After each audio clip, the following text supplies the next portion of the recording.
You are looking at Julian's pronunciation guide, where we look at how to pronounce better some of the most mispronounced words in the world, like this other curious word. But how do you say what you're looking for today?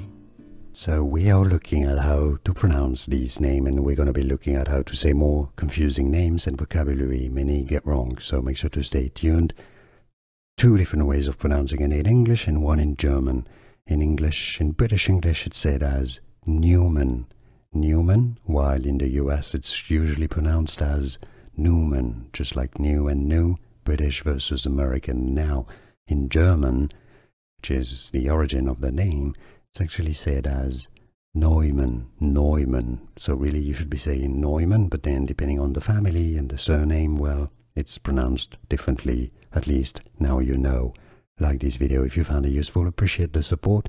More videos for you to learn more correct pronunciations. Thanks for watching. Here are more videos on how to pronounce more confusing words and names too many mispronounced. Like this video if you found it useful, appreciate your support. I'll see you soon and thanks for watching.